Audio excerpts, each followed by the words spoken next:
प्यारे बच्चों, आज हम लोग सरल या साधारण वाक्य के बारे में जानकारी हासिल करेंगे। सरल या साधारण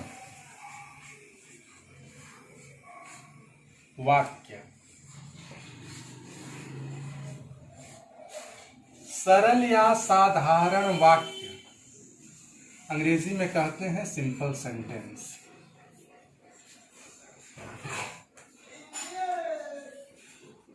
सिंपल सेंटेंस।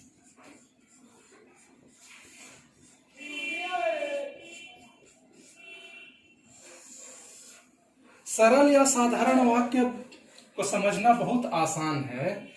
कहा जाता है कि इसमें एक उद्देश्य और एक विधेय होता है। एक उद्देश्य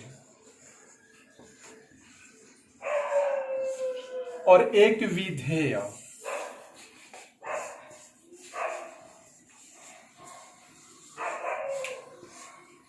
एक उद्देश्य और एक विधेय। अंग्रेजी में इसी को कहते हैं सब्जेक्ट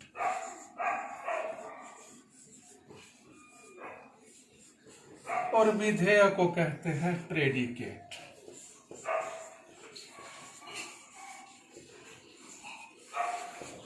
प्रेडिकेट।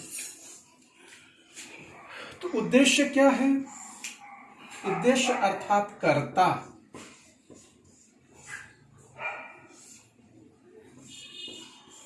डूअर, करने वाला, और बाकी की जो चीजें हैं वो विधेय है। कर्ता। और कर्ता को पहचाने हैं कैसे? जब हम कौन या किसने सवाल को करके जवाब पा लेते हैं, वही वाक्य का कर्ता होता है। कौन या किसने, या इसी का अगर हम लोग बहुवचन बनाते हैं तो किन्होंने।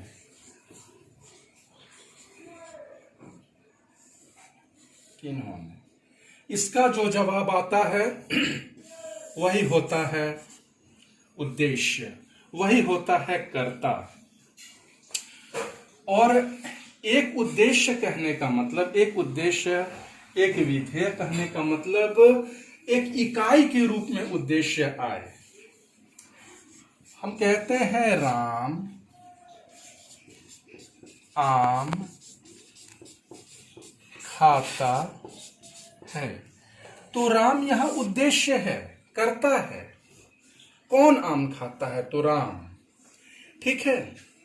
लेकिन अगर हम कहते हैं कि राम और श्याम बाजार जाते हैं, बाजार जाते हैं, तो कोई बच्चा ये ना समझ ले कि यहां दो दो उद्देश्य हो गया। नहीं, राम और श्याम भी उद्देश्य का एक यूनिट है, उसकी एक इकाई है।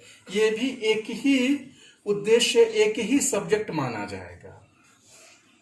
और अगर हम बहुवचन में, ये तो बहुवचन है ही, अगर हम कहते हैं कि बच्चे खेलते हैं,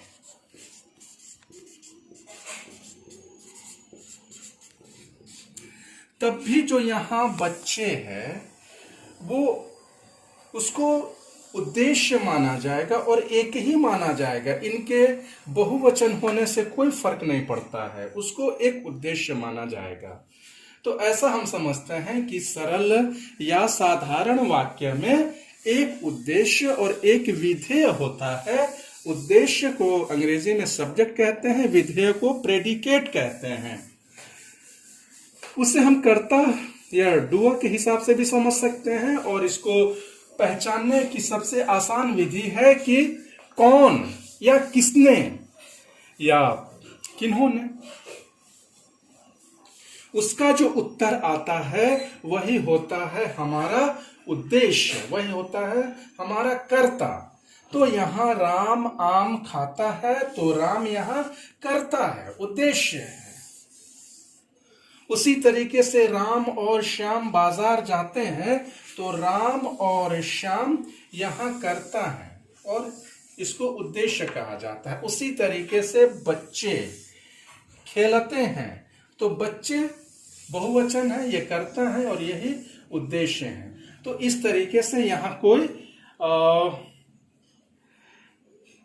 कंफ्यूजन का कारण नहीं होना चाहिए कि एक उद्देश्य का अर्थ एक इकाई के रूप में, ठीक है, राम एक इकाई के रूप में है कर्ता, राम और श्याम यहाँ एक इकाई के रूप में करता है, और बच्चे भी कर्ता की एक इकाई है। तो बच्चे कभी इधर गफलत में न रहे, उन्हें कोई शंका नहीं होनी चाहिए कि एक उद्देश्य का अर्थ क्या होता है।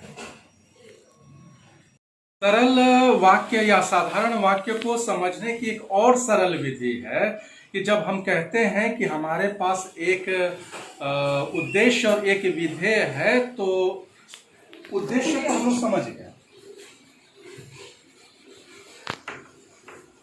एक उद्देश्य तो समझ गए, और एक विधेय का अगर हम लोग अर्थ समझना चाहें, विधेय,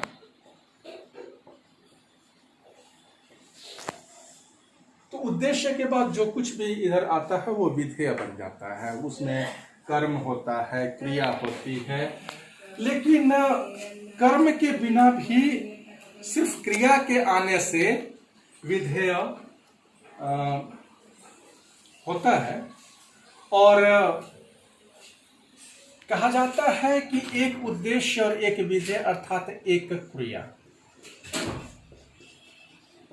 एक क्रिया। अब एक क्रिया कहने का अर्थ है एक मुख्य क्रिया, एक मुख्य क्रिया, जिसको अंग्रेजी में कहते हैं मेन वर्ब।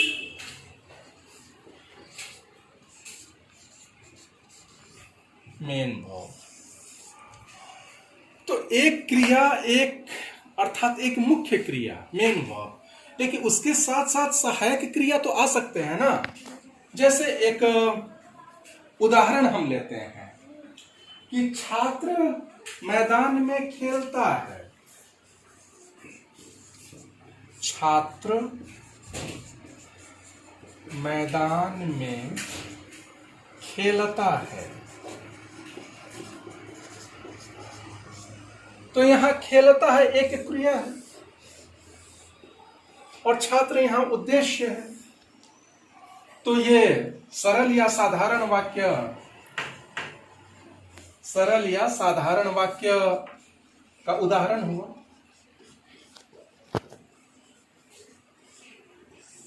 तो ये तो बहुत आसान पहचानना है, लेकिन इसी जगह हम अगर लिखते हैं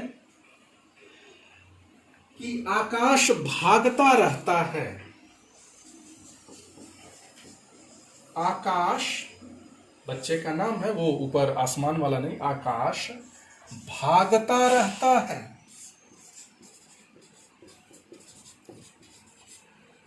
तो आकाश तो हो गया उद्देश्य, ये हो गया कर्ता, ये उद्देश्य सब्जेक्ट हो गया, ये डूअर हो गया। अब भागता रहता है, तो भागना यहां मुख्य क्रिया है।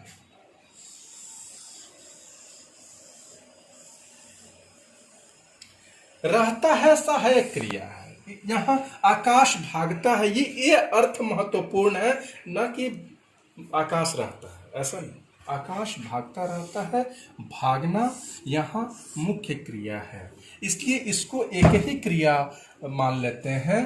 तो एक क्रिया, एक मुख्य क्रिया, तो वो विधेय है, और एक क्रिया माने जाने के कारण ही कहा जाता है कि यह सरल या साधारण वाक्य का उदाहरण है। अगर उसी तरीके से कहते हैं कि आयुष आते ही खेलने लगा, आते ही खेलने लगा। अगर हम ऐसा कहते हैं आयुष आते ही खेलने लगा, तो खेलने का काम महत्वपूर्ण है, ना कि उसके लगने का या आने का। तो ये मुख्य क्रिया है। और आना और लगना ये भी क्रिया है, आना भी क्रिया है और लगना भी क्रिया है, लेकिन ये मुख्य क्रिया नहीं है। तो मान लिया जाता है कि आयुष तो एक उद्देश्य और कर्ता के रूप में है ही, लेकिन आते ही खेलने लगा, इसको एक ही क्रिया मानी जाती है, क्योंकि इसके पास एक ही मुख्य क्रिया है, खेलना। आते ही और लगना ये सहायक क्रियाएं हैं, इसलिए इसको इसी रूप में देखा जाएगा।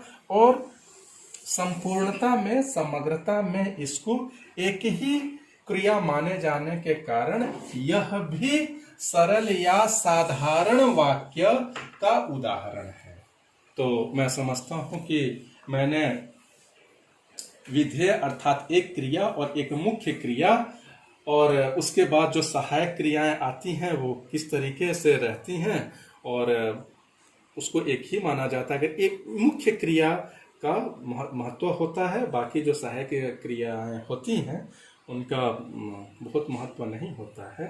और एक मुख्य क्रिया होने के चलते ही आना भी क्रिया है, लगना भी और खेलना भी, लेकिन खेलना यहाँ मुख्य क्रिया होने की वजह से इसको एक ही क्रिया मान लिया जाता है और इसे सरल या साधारण वाक्य का उदाहरण मान लिया जाता है। उसी तरीके से आकाश भागता रहता है, तो रहना भी क्रिया है और भागना भी क्रिया है, लेकिन भागना यहाँ मुख्य क्रिया के रूप में यह शब्द आया है, तो इसलिए इसको भी विधेय जो है एक क्रिया, मुख्य क्रिया, भागना, और ये रहता है तो सहायक क्रिया है, इसलिए इसको भी सरल या साधारण वाक्य के रूप में मान लिया जाता है। उसी तरीके से छात्र मैदान में खेलता है तो इसमें तो खेलता है, एक ही मुख्य क्रिया है, तो इसमें तो कोई झंझट भी नहीं है, यहाँ तो कोई उलझन भी नहीं है।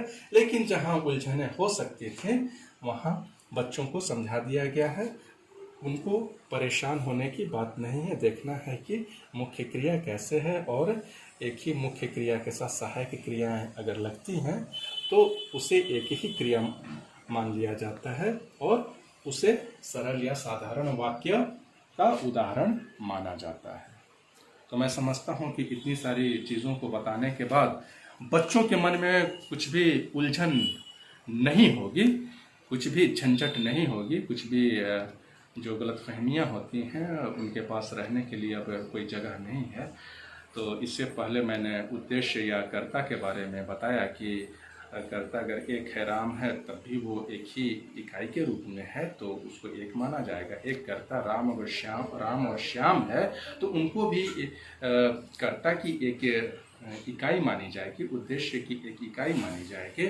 और अगर बच्चे कहते हैं बहुवचन में हैं, ऐसे तो राम और श्याम भी बहुवचन में है, तो अगर बच्चे कहते हैं तो बच्चे को भी बच्चे, वो शब्द भी एक इकाई के रूप में एक ही उद्देश्य के रूप में उनकी गिनती होगी।